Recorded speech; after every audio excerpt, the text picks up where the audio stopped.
nesta nossa abordagem das perspectivas do novo ano parlamentar, damos continuidade às nossas entrevistas com os sujeitos da Assembleia Nacional de Cabo Verde. Temos hoje connosco João Batista Pereira, presidente do Grupo Parlamentar do Partido Africano da Independência de Cabo Verde, a quem vamos começar por perguntar, Sr. Presidente, na sequência do último ano parlamentar, o Parlamento, os deputados deixaram junto da sociedade uma percepção de um pouco abonatória, de pouco trabalho, de participações de pouca qualidade no Parlamento, nos debates parlamentares, pouca iniciativa parlamentar, pouca iniciativa legislativa e uma postura que não privilegia, em muitos casos, os interesses nacionais, mas sim os interesses partidários. Se concorda, mesmo que não concorde, que essa é a percepção que a sociedade tem. Eu gostava que me dissesse qual é a responsabilidade dos deputados do PAICV nessa visão que a sociedade tem do Parlamento cabo-verdiano. Bom, antes de mais, agradecer a oportunidade para dizer que nós temos acompanhado a percepção dos cabo-verdianos relativamente ao desempenho do Parlamento cabo-verdiano, e aqui algumas notas nós devemos fazer. Em primeiro lugar, nós, em relação à perspectiva, a ideia que se tem de que o deputado tem pouco trabalho, ou o Parlamento tem pouco trabalho, pensamos que é uma ideia errada. A sociedade cabo-verdiana, nós percebemos também que não conhece de fundo o trabalho que o deputado desenvolve. Nós estamos mais habituados a acompanhar o Parlamento nas sessões plenárias, onde há os debates e há mais espetacularidade, mas o trabalho parlamentar vai muito para além das sessões plenárias, não é? Que carecem, desde logo, de uma preparação muito forte, e esta preparação, essa fase preparatória também não é acompanhada pelos cabo-verdianos. Normalmente acompanham os balanços das jornadas parlamentares, mas não conhecem o grosso do trabalho de preparação. Não, parece também que não conta dos trabalhos que acontecem ao nível das comissões especializadas. O Parlamento tem várias comissões especializadas e que funciona permanentemente. Tem comissões ad hoc, portanto, também que são, portanto, às vezes criadas e funcionam, e a sociedade globalmente não tem conhecimento desse trabalho, porque também não são transmitidos, na verdade. Aí no Parlamento não conseguiu fazer a transmissão direta dos trabalhos das comissões. E, portanto, ainda o grosso do trabalho parlamentar é remetido para a plenária da Assembleia Nacional.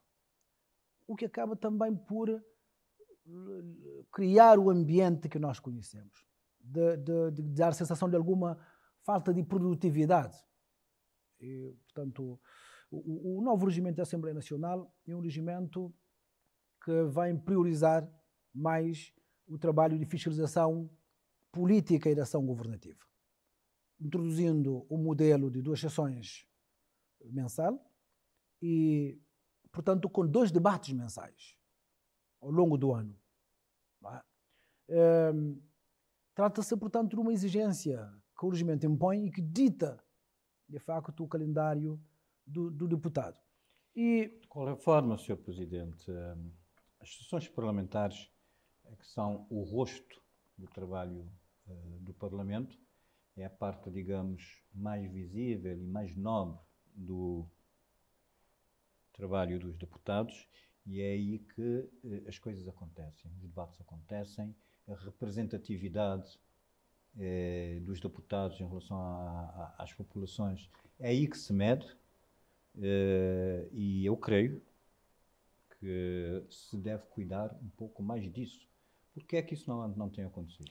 Não, sem dúvida, o que estou a dizer, não estou a justificar, o que estou a dizer é que, quando me diz que a sociedade cabo-verdiana considera que o Parlamento trabalha pouco, estou a tentar mostrar que há uma parte do trabalho parlamentar que não é acompanhado, grosso modo. Não é? Ou se ver, por exemplo, os parlamentos, outros parlamentos, nomeadamente aqui em Portugal, há muitos debates que acontecem nas comissões, ou eles têm outras salas de reunião, na verdade, mas que fazem debates em moldes diferentes. E tudo aquilo é televisionado, é transmitido, na verdade, e dá-se a sensação de que é um trabalho muito mais intenso. O que estou a dizer é que falta uma parte do trabalho parlamentar que não é divulgado, eventualmente, o cabo-verdiano, o grosso, não conhece e também não valoriza esse aspecto. Estou de acordo que o plenário da Assembleia Nacional é onde, de facto, as coisas acontecem. E aí deve, portanto, todos os partidos políticos, os grupos parlamentares, cuidarem, digamos, do trabalho, dos debates que nós fazemos, digamos, a esse nível. Mas, como sabe, a parte que me diz da qualidade da representação, não é? Aquilo que é visionário pelos cabo-verdianos, o nível dos debates, não é? E também pergunta a nível das iniciativas, nomeadamente, legislativas e outras. Nós temos... Quantas iniciativas legislativas o PSCV teve no último ano? Olha, nós tivemos várias. Parlamentar. Nós apresentamos o projeto de lei da nacionalidade, já está aprovada e publicada, portanto é uma lei que exige consenso, foi conjuntamente com o MPD. Apresentamos o novo regime, o novo Estatuto dos Municípios Cabo-verdianos, está, portanto, em pipeline, vai ser debatido a qualquer momento. Apresentamos o novo regime financeiro das autarquias locais cabo-verdianas, portanto, o novo regime financeiro, incluindo as bases do orçamento municipal, verdade? E temos ainda o Código Eleitoral, há um projeto de revisão do Código Eleitoral, também nós estamos a aguardar o melhor momento para agendamento, para que o agendamento possa ser conjunto com o Governo, porque são matérias que exigem consenso, nós teríamos de ter um quadro de discussão na generalidade para podermos criar comissões que possam fazer o trabalho de difusão e pretendemos também, o diploma já está pronto, apresentar um projeto de lei que proíbe o nepotismo em Cabo Verde. Portanto, é preciso entender que... Mas é possível quantificar essas iniciativas ao longo do ano que terminou, do ano passado? Quantificar como? As vossas iniciativas legislativas. É possível quantificar? Então diga-me. Eu já lhe disse pelo menos 5 iniciativas. Sim, ok. São 5. É? Foram 5? 5 iniciativas. Foram só essas? Ainda, mas, como sabe, os grupos parlamentares, contrariamente ao Governo, é preciso entender esta parte. O Parlamento é onde se legisla, mas quem tem, digamos, os recursos financeiros para a contratação de consultorias, na verdade, é o Governo. Bom, no fundo também tem o programa do Governo para implementar, precisa implementar a várias dimensões e a dimensão legislativa é uma dimensão importante. A nível do Parlamento, infelizmente, o Parlamento ainda é em grande medida alimentado, portanto, por iniciativas do Governo. Como eu disse, compreende-se, porque o Governo tem um programa do Governo que foi sufragado, é quem tem interesse na sua implementação. Isso é natural. Portanto, tem de estar na linha de frente das iniciativas, mas também tem mais recursos financeiros, tem mais recursos humanos. O Governo, no seu todo... Disse-me o Presidente da Assembleia Nacional, aqui nesta sala, em entrevista, que no orçamento privativo da Assembleia Nacional, que está incluído no Orçamento Geral do Estado, há apenas 4.000 contos para financiar iniciativas legislativas dos deputados e dos grupos parlamentares. Sendo certo que são os deputados que aprovam o Orçamento de Estado, por que não trabalhar no sentido de imporem ao Governo a necessidade de atribuir mais recursos para que os deputados e os grupos parlamentares possam trabalhar mais a este nível legislativo? Nós temos duas dimensões aqui. Em primeiro lugar, uma democracia de base partidária, não é? Os partidos que apresentam candidaturas, na verdade, e acabam, no fundo, por ter esse poder, portanto, claramente sobre os deputados. Em segundo lugar, nós temos... É um poder cerceador? A meu ver, sim. A meu ver, sim, porque é evidente que o deputado é independente. Nós temos um mandato livre, no nosso sistema o mandato é livre, não é um mandato imperativo, aqui, a moldes que existia portanto, no passado muito longínquo, ou seja, o deputado ele responde perante o eleitorado, não responde, a partir da eleição, não responde mais perante o partido. Não é verdade? De qualquer maneira, nós sabemos que chegará um momento em que o partido há de entrar. Não é? O partido vai entrar a determinado momento, nomeadamente nas próximas eleições. Portanto, isto associado ao facto de nós temos um país em desenvolvimento, É demasiado tempo para que passe sem que alguém ou alguma entidade exija responsabilidade aos deputados, não concordam? 5 anos. Não há nenhum tipo de fiscalização do trabalho dos deputados. Não, há fiscalização. Bom, pronto, lá está. O mandato, como sabe, tanto se conhece... É uma carta branca durante 5 anos. Tanto se conhece, lá está. O mandato é livre, não é? O mandato não é imperativo. O deputado, uma vez eleito, o eleitorado não pode dizer o que é que ele vai fazer. Não é verdade? Mesmo Isso está bem? Claro que está bem. Claro que está bem porque está consagrado e, portanto, em todos os sistemas o mandato é livre, porque acabou-se. Estar consagrado não significa estar bem. Não, meu caro, é que se comparar o que significa o mandato imperativo, havemos de ver que é melhor o mandato livre. Não é? O mandato imperativo é como você ter uma procuração. Não, quanto a isso estamos vai de lá, acordo. tem de fazer isso. Mas ainda assim é demasiado tempo lá está. Não, de carta branca é tempo do eleitorado em relação ao deputado. É tempo de uma legislatura. Está a ver?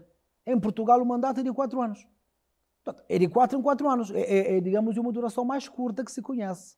Está a ver? São 4 anos.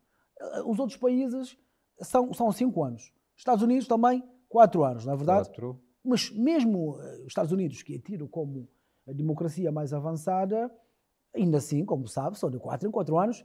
O deputado, portanto, é avaliado para efeitos eleitorais. Nos Estados Unidos há alguma pressão que é colocada pelo facto de as representações se submeterem a eleições intermédias que podem constituir avisos para os partidos. Sim, mas isso tem a ver porque tem um sistema bicameral. Não é? Tem um sistema bicameral, tem 2 câmaras. Tem a Câmara de Representantes, tem o Senado. Portanto, tudo isto são montagens para as eleições. Portanto, é a filosofia que adotaram. Por que não termos esse tipo de montagens para aprimorarmos a democracia e as representações? Podemos.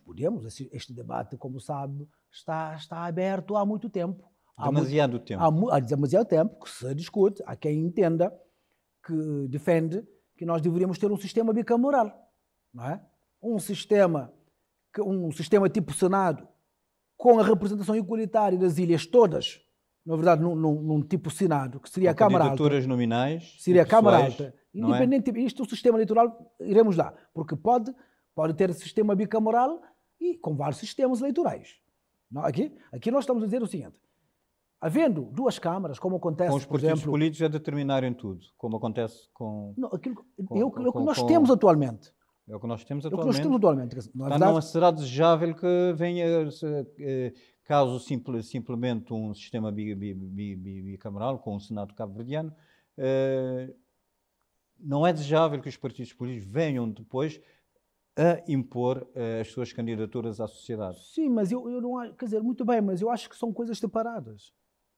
Ou seja, nós podemos perfeitamente combinar o sistema de representação proporcional que nós temos agora, por exemplo, com os partidos a recrutarem, não é?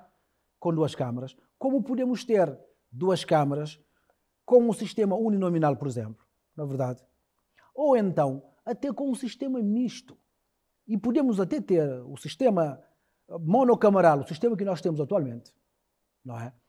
Podemos alterar o sistema eleitoral. Ou seja, nós podemos ter um parlamento com uma cifra de deputados eleitos, não é? Num círculo nacional. Está a ver? Num círculo nacional. Aí você estaria a recrutar os senadores. Gente com grande qualidade, com grande capacidade, mas que não estaria disposta a ir, portanto, às lutas nas bases para serem eleitos, não é verdade? E isto tem a ver com a qualidade do Parlamento que depois também me colocou. Porque seria um sistema onde você vai recrutar num sistema eleitoral nacional um número X de deputados, que seriam os tais senadores, gente com capacidade reconhecida. E depois uma outra cifra seria recrutada por método proporcional, tal qual nós temos agora. não é? Seria um sistema misto e teria um parlamento, portanto, com deputados eleitos no sistema proporcional, enfim, com Mas esse debate já se faz há demasiado tempo sem que a sociedade cabo-verdiana É verdade, mas...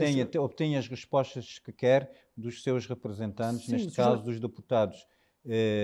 Há revisões constitucionais que se fazem, normalmente são revisões de simples cosmética, que não resolvem problemas de fundo. A reforma do sistema político cabo-verdiano impõe-se, senhor deputado, mas em 40 mais quase 50 anos de independência nunca...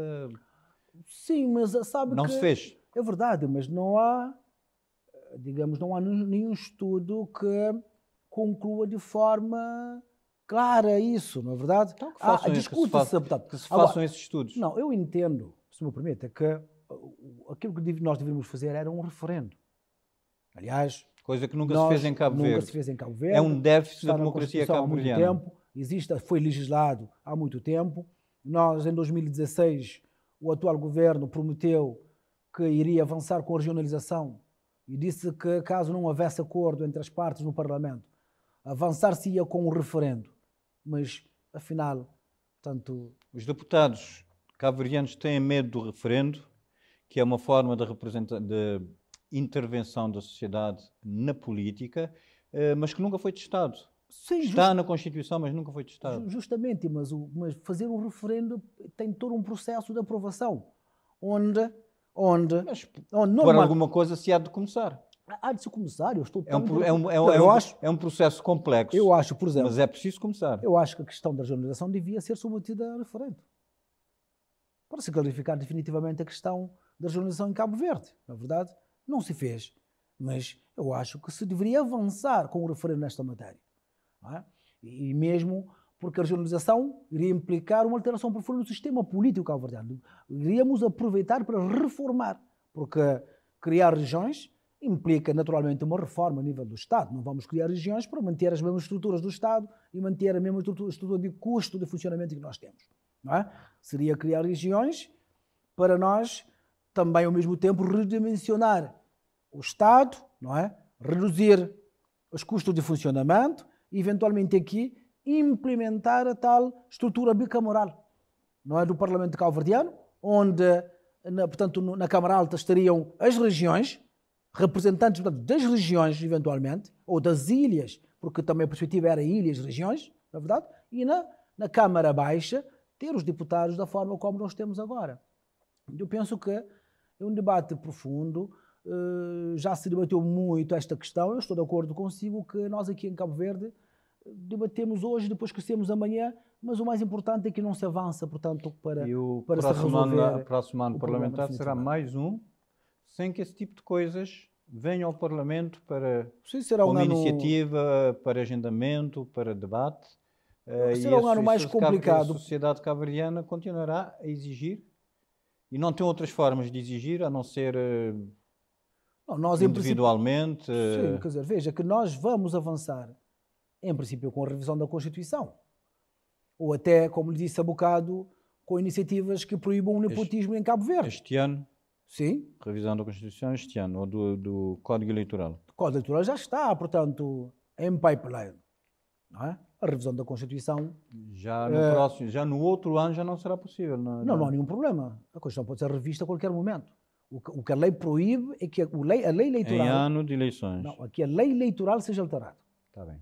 A lei eleitoral é que não pode ser alterada nos 10 meses que antecedem as eleições. Portanto, não é, então poderá haver novidades aqui no Parlamento em termos de revisão constitucional no próximo ano, neste ano que está a começar? O processo será seguramente desencadeado. Como sabe, nos termos da Constituição, uma vez, portanto, entrado um projeto de revisão, os demais deputados têm 60 dias para se posicionarem. E o seu partido já tem ideia do que pretende trazer como conteúdos para esta revisão? Sim, temos várias ideias.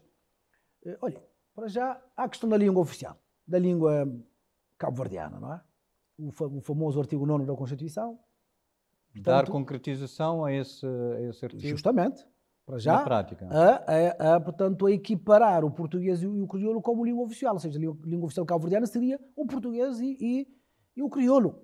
E, portanto, isto respondendo também a expectativa do cabo-verdiano, que foi, portanto, refletido na última sondagem da Afrosondagem. Outras ideias. Mas temos também outras questões, para além de alguns aspectos da Constituição, algumas incongruências que ainda nós podemos detectar. Temos a questão da eleição de um conjunto de órgãos importantes da República que nós precisamos repensar a sua forma de designação. Estou a falar, por exemplo, do Procurador-Geral da República. Não é? Questiona-se, não é? Muita gente questiona, se faz sentido ser o governo, embora seja uma matéria de competência partilhada entre o governo e o Presidente da República, mas se faz sentido ser o governo a propor a nomeação de um Procurador-Geral da República que tem a tarefa justamente de fiscalizar, digamos, a legalidade e fiscalizar o próprio governo. Temos a questão do Tribunal de Contas. Para resolver um pouco a questão da independência do Ministério Público. Do Ministério Público, porque, na verdade, o Ministério Público ainda, no modelo que nós temos, e que não é só de Cabo Verde, vem de França, portanto, ainda é um modelo que tem uma autonomia, mas recebe orientações do Ministério da Justiça. Na verdade, recebe orientações do Ministério da Justiça. E, portanto, quando isto é associado a uma forma de nomeação que é proposta pelo governo, então as coisas, muitas vezes perguntamos, mas o Ministério Público, de facto, está a fiscalizar também o próprio governo ou só fiscaliza outras entidades? O Tribunal de Contas, por exemplo, pergunta-se, faz sentido que o Tribunal de Contas, o juiz-presidente, os demais juízes do Tribunal de Contas, sejam propostos, portanto, pelo governo, nomeados pelo Presidente da República? Será que eles vão fiscalizar o governo, portanto, que os propõe para a nomeação? O Tribunal de Contas deve, de facto, fiscalizar, portanto, as contas públicas e o governo é quem gera o orçamento e, portanto, é quem deveria ser, de facto, o alvo principal da ação fiscalizadora do Tribunal de Contas, não é? Temos, portanto, a questão do Conselho, dos Conselhos Superiores, nomeadamente a nível da magistratura judicial, não é? A reforma que se fez em 2010 no setor da justiça, portanto, de se questionar se faz sentido ser o presidente do Conselho Superior de Magistratura, o figurino que nós temos atual, que é um conselho presidido por alguém que não seja o presidente do Supremo Tribunal de Justiça. Coloca problemas, naturalmente, em termos de avaliação a nível do próprio Supremo Tribunal de Justiça, na verdade. Mas há várias outras matérias que nós poderemos, de facto, ter uma conversa específica virada para a Constituição, para nós podermos trazer, portanto, a tónica, um conjunto de matérias que nós temos em mente. Em matéria de ambiente, por exemplo, não é? Nós temos grandes responsabilidades, portanto, em matéria de ambiente. A Constituição diz claramente, mas não impõe, digamos, as entidades responsáveis, digamos, por avaliação, fazem estudos em matéria de ambiente, não obriga que esses estudos sejam divulgados e sejam dados a conhecer ao cidadão. Portanto, é preciso densificar um pouco mais em matéria de ambiente. Em matéria da questão da liberdade de imprensa versus a lei de justiça, que deu muita celema, portanto, ultimamente. Preciso também aqui... Mas isso está relativamente claro. São interpretações. As interpretações é que muitas vezes são feitas em função de determinados interesses. Já está, mas é preciso clarificar para evitar essas interpretações. É preciso clarificar ainda mais. Na verdade, nós entendemos que se há... Porque a lei é igual.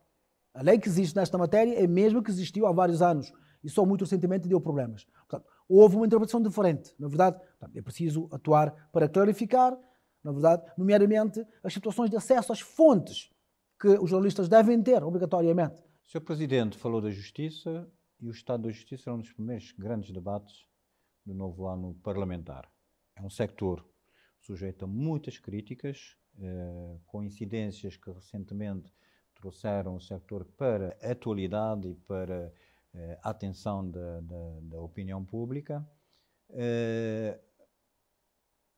Qual é a perspectiva para o novo ano parlamentar, tendo em conta iniciativas que possam, iniciativas legislativas que possam estar em pipeline para serem aprovadas e também para melhoria em termos de investimentos por parte do Governo, do Estado, na Justiça, que se queixa de muitas insuficiências, instalações, funcionários, sistemas informáticos e outros problemas materiais que, segundo os relatórios do Conselho Superior da Magistratura do Conselho Superior da Magistratura do Ministério Público e do Conselho Superior da Magistratura Judicial, todos os anos traz essas questões, mas que se repetem todos os anos também.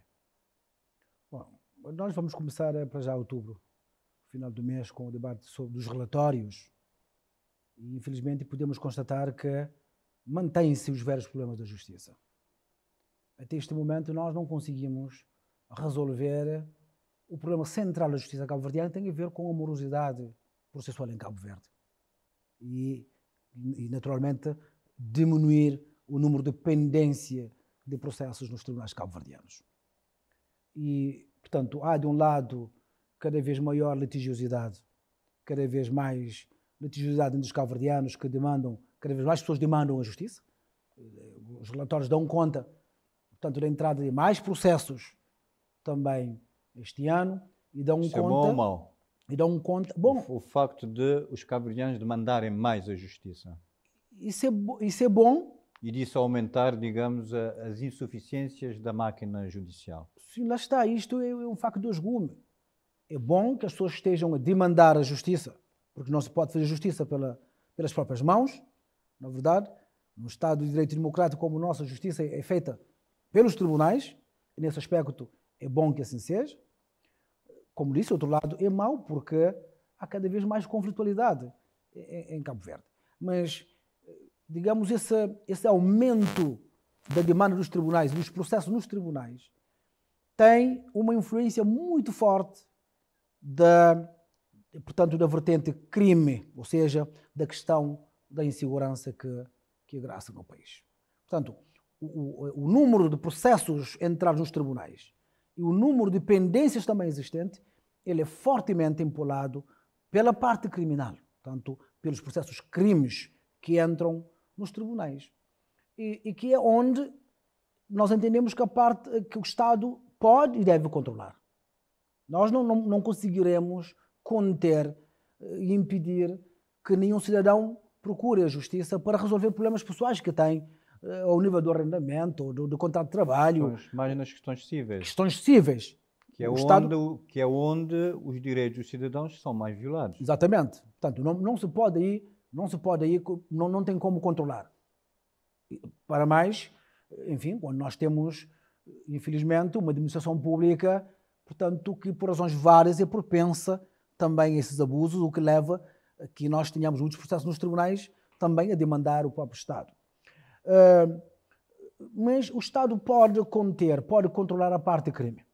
Não é? Quando nós olhamos os dados da criminalidade em Cabo Verde, nomeadamente olhando para a situação das prisões cabo-verdianas, não é? Constatar que de 2015 a esta parte nós temos um aumento exponencial, só de 2018 a 2023, um aumento de 34% de reclusos nas cadeias cabo-verdianas. Isso foi referido recentemente. Sim, está lá, portanto, em relatórios e para a própria Ministra da Justiça. Exatamente. Portanto, 34%.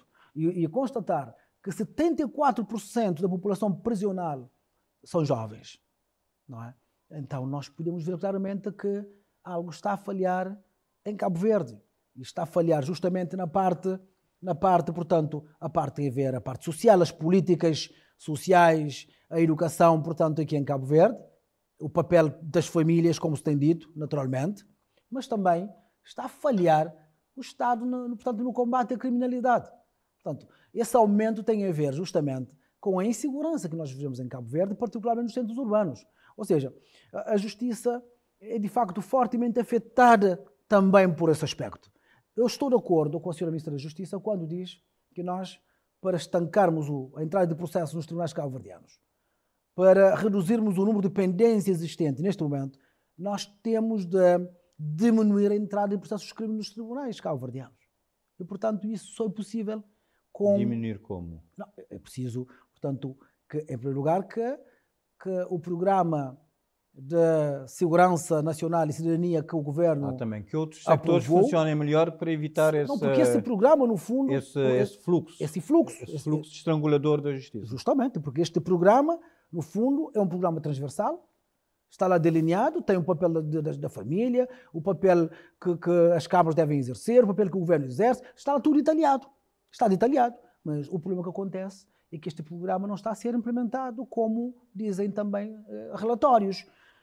Não do Governo, mas da Comissão Nacional de Direitos Humanos, que fez a avaliação do relatório, está lá plasmado que, na verdade, o programa não é implementado. E o Governo, portanto, não faz avaliação. Como sabe, o próprio diploma que aprova o Plano Nacional, o Programa Nacional de Segurança e Cidadania, portanto, disse, está lá escarapachado, que o programa seria avaliado 3 em 3 anos, não é? O programa entrou em vigor em 2017, já lá vão 6 anos praticamente, e nunca houve qualquer avaliação. E, portanto, nós, quando há uma cultura de não avaliar, também, naturalmente, que nós não conseguiremos detectar as falhas e poder concentrar na sua resolução. Portanto, nós temos uma conversa de mudo e surdo. Não é possível introduzir melhorias. É justamente o que está a acontecer neste momento em Cabo Verde. Não é? Portanto, a justiça naturalmente vai padecer, mas também há uma outra dimensão que tem a ver com os recursos materiais, os recursos humanos nos tribunais. Há sempre queixa. Veja só que agora dizem no relatório que a produção diminuiu porque há menos magistrados que saem ao nível do Ministério Público e ao nível da magistratura judicial. E todos os anos isso vem, na verdade. Portanto, saem para que destino? Imigram? Saem para outras funções onde são remunerados da melhor forma. Está a ver? É que o magistrado vai para a Polícia Judiciária, ele ganha mais. Não é? Se ele for para a Polícia Nacional, para o diretor da Polícia Nacional, ele ganha mais. Se ele for para Timor-Leste, ele ganha mais. Não é verdade? É isso que se trata. Se ele for para qualquer órgão que existe, nomeadamente os órgãos externos do Parlamento, não é? Ele ganha mais. Portanto, por isso há essa sangria, portanto, há essa drenagem de quadros nas magistraturas todas, mas não só. Portanto, e agora dizem que nós teremos novas contratações, mas que esses novos contratados, que vão entrar como juízes assistentes, só estarão prontos daqui a 18 meses. Ou seja, nós estamos em 2024 praticamente. Com os problemas que nós temos, o Governo vem dizer que os novos só vão entrar daqui a 18 meses. Ou seja, de facto, eu acho que eu não diria que há um problema de planeamento, porque eu creio que os conselhos têm a perspectiva das necessidades. O que não há é a alocação de recursos suficientes para resolver um problema que é nacional. Por culpa de quem? Por responsabilidade de quem? É quem está a gerir o governo, é quem tem o orçamento, que tem outras prioridades, na verdade. E aquilo que nós constatamos é que, é claro que há problemas que vêm das ilhas, de Santo Antão, de São Vicente, de Fogo, Santiago Norte, Santiago Sul. Mas, se há setor que afeta o país no seu todo e todos falam mal, é o setor da justiça. Portanto, se assim é, deve-se dar atenção especial ao setor, dotando, portanto, de recursos humanos e financeiros necessários e suficientes para que nós possamos definitivamente diminuir as pendências e combater a morosidade em Cabo Verde. É inaceitável ter processos que levem 10 anos ou mais para serem decididos. Portanto, isso já não é fazer justiça. Isto é denegar justiça. Há simples processos laborais que, por exemplo, tomaram 10 anos. Isso é inadmissível. Não concordo comigo. E tudo isso associado, portanto, há essa questão de meios, há outra questão, portanto, das inspeções, não é? Porque também é preciso reformular completamente as inspeções, seja ao nível do Ministério Público e ao nível da magistratura judicial, na verdade, para que os serviços sejam, de facto, inspecionados e os juízes avaliados. E o que, de facto, neste momento não acontece, porque não há inspetores em número suficiente para esse trabalho, para que o trabalho seja feito, portanto, continuamente a nível nacional. Há a perspectiva, digamos, de melhoria com a entrada em funcionamento do SIG, o Sistema de Informação da Justiça. Não é? Está desde 2014. Nós não conseguimos até ainda pôr de pé esse sistema ainda em 2023. Não é?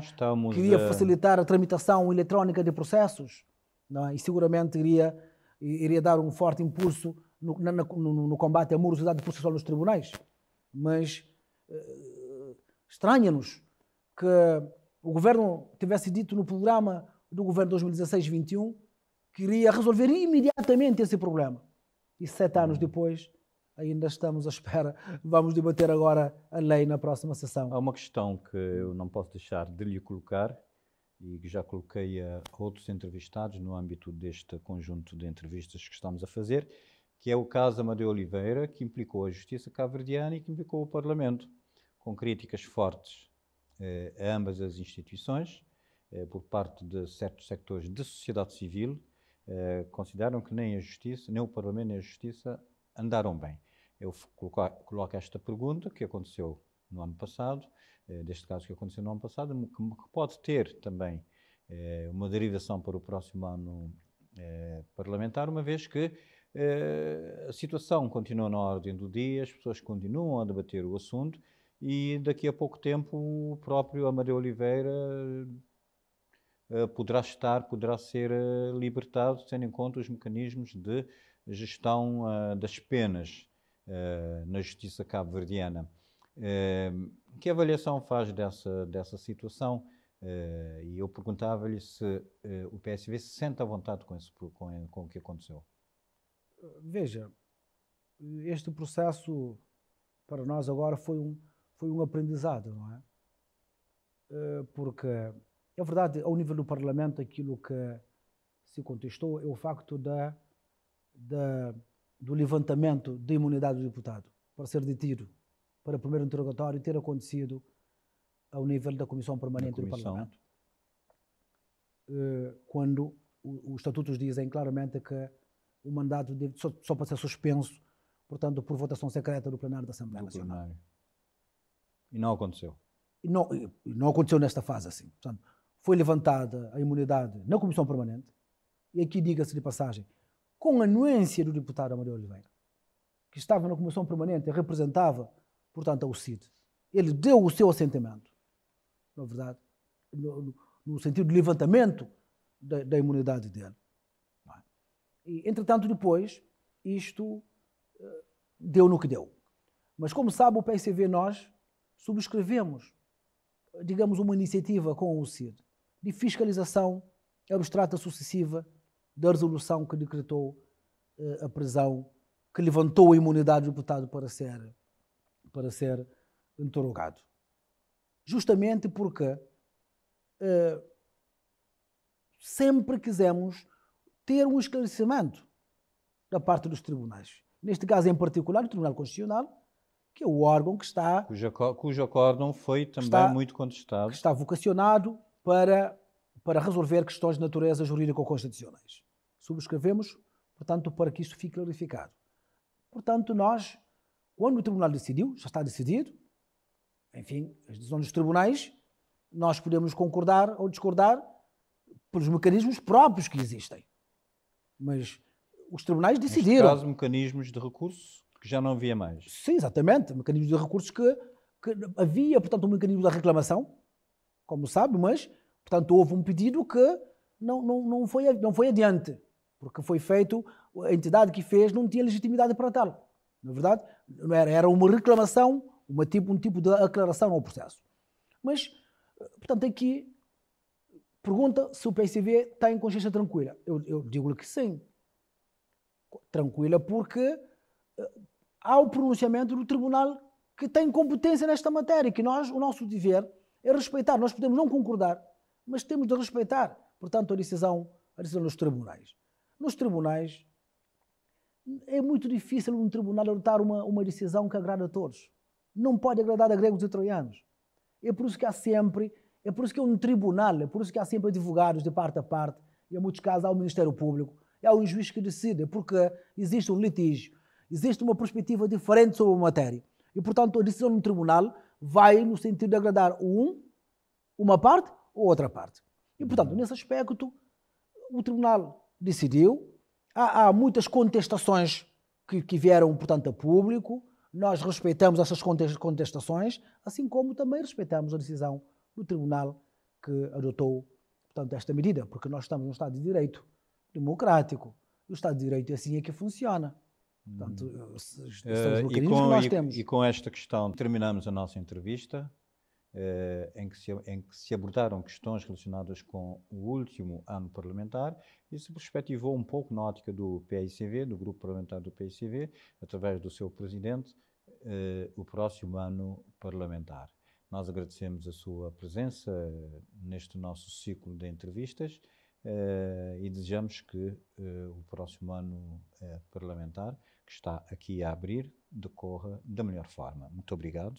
E nós aqui despedimos-nos, marcando encontro para próximos encontros com outros sujeitos parlamentares que é necessário ouvir para podermos entender e perspectivar o que se vai passar, o que vai acontecer no próximo ano parlamentar aqui na Assembleia Nacional.